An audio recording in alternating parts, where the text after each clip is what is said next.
In this video, I'm going to talk about our recent work, change point detection in dynamic graphs with decoder-only latent space model.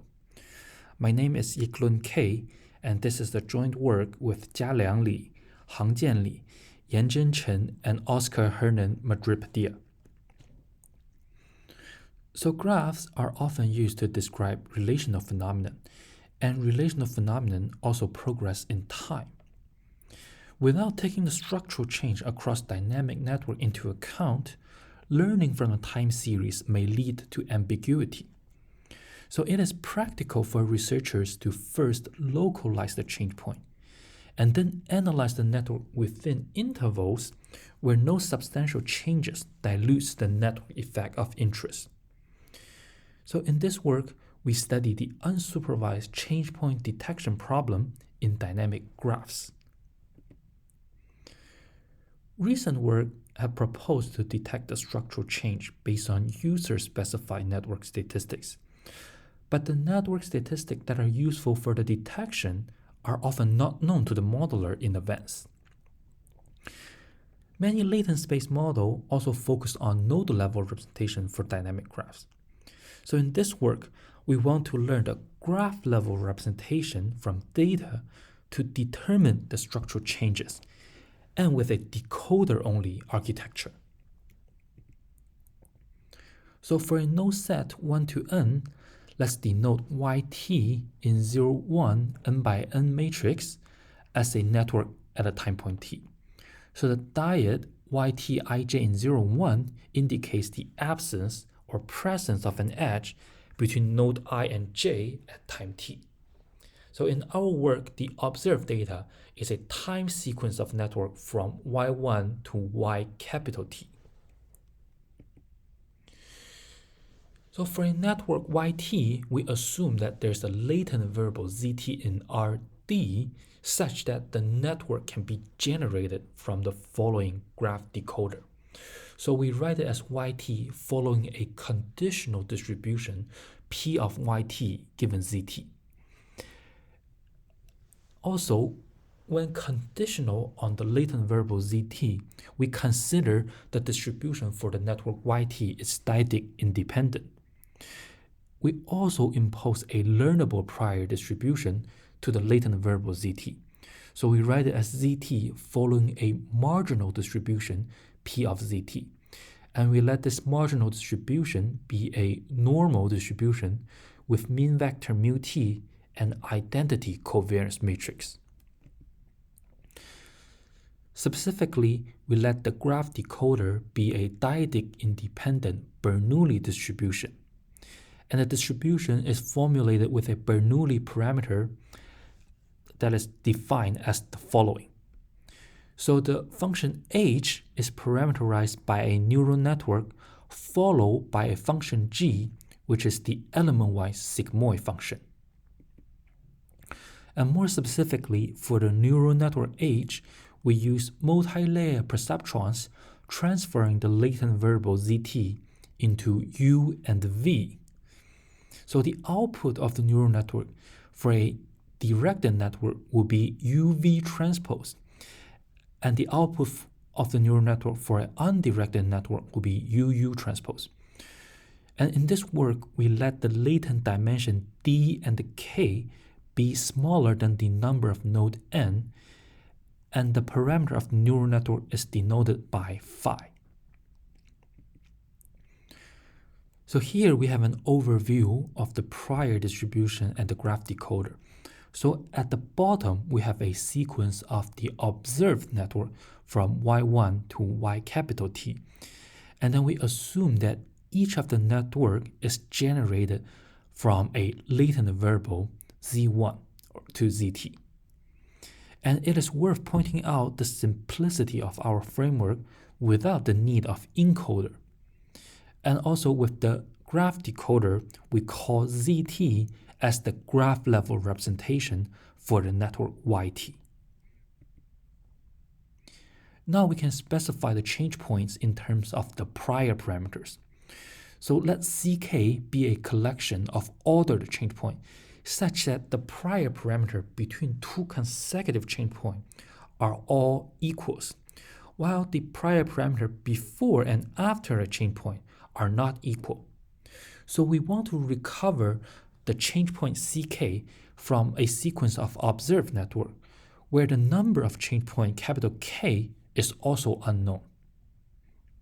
And in this work, we want to detect change point by learning the prior parameter mu1 to mu capital T from the latent variable z1 to z capital T.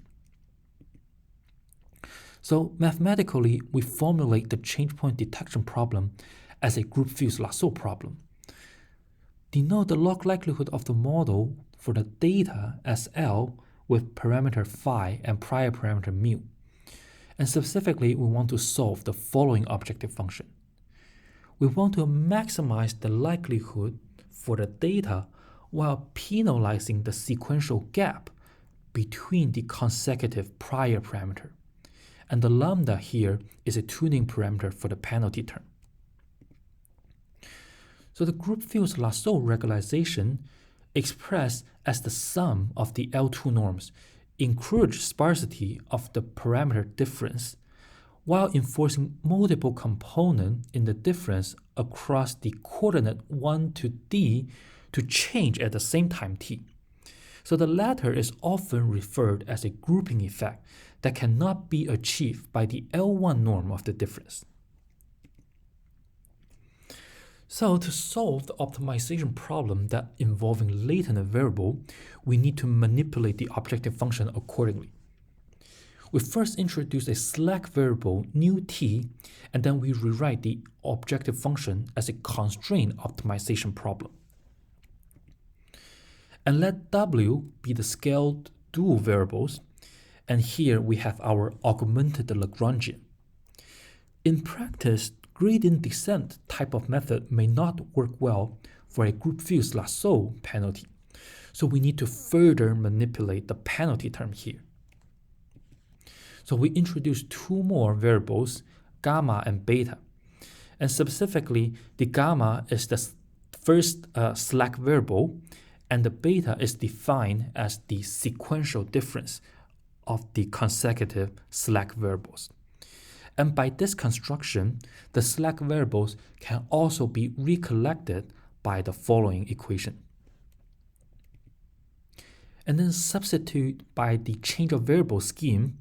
Here is the final form of the augmented Lagrangian.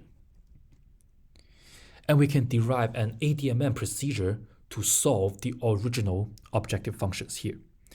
So we recursively implement the three updates here until certain convergence is satisfied. And next, we will talk about the details in each of the updates. So the update for the prior parameter mu t and an ADMM iteration is essentially a form of a weighted sum, which is between the conditional expectation of the latent variable but under the posterior distribution zt given yt, and the difference between the slack and the scale dual variables. Similarly, the gradient for the objective function in the ADMM updates can be expressed as the follow, and then it can be updated efficiently through backpropagation. Notably, the solution for the prior parameter and also the gradient for the neural network all involving the expectation under the posterior distribution. So in this work, we recruit long-driven dynamic to sample from the posterior distribution to approximate the solution and the gradient.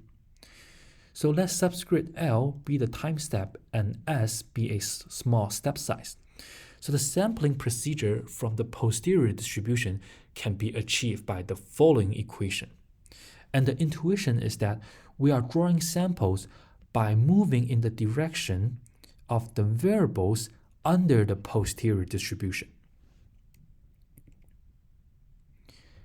Next, to solve the slack variables, which is essentially to solving a group lasso problem, and it can be solved in a block coordinate descent manner. And here we also have a closed form solution for the updates of the beta and the gamma, which is the change of variables for the original slack variables. Once the parameter has been updated and estimated, we can proceed to the change point localization procedure. So let's revisit the prior distribution where we have the ZT following a marginal normal distribution. So when no change occurs, or when mu t minus 1 is equal to 0, we know that the difference of the consecutive latent variable also follow a normal distribution, and the quadratic form following a chi-square distribution. Furthermore, the mean of the mu t of the quadratic form over n samples also following a gamma distribution. Next, we need to draw samples from our learned priors, and we can draw samples from the normal distribution with the estimated parameter mu t and mu t minus 1. We can perform the same transformation, and then we can compare the average with the quantile q, where q is the quantile of the gamma distribution when no change occurs. So in this setting, we consider the time point with the average that is greater than this quantile as the potential change point. Furthermore, we also have a tuning parameter in the objective function. So we are going to use cross-validation on the training and testing set to determine the optimal set of change point over different lambdas or the hyperparameter in the objective function. So essentially, for a list of a lambda, we choose a lambda that giving the maximal log likelihood on the testing set. And then the log likelihood is also approximating by drawing samples from the prior distribution, the marginal P of ZT. And we choose the lambda that gives the maximal likelihood from this approximation. And finally, we demonstrate our proposed change point detection method with two real data sets, the MIT phone data and the Enron email data. And then as you can see that our proposed method can identify significant events that are substantially alternating the structures on the dynamic graphs. So here, our method can identify the winter break, which substantially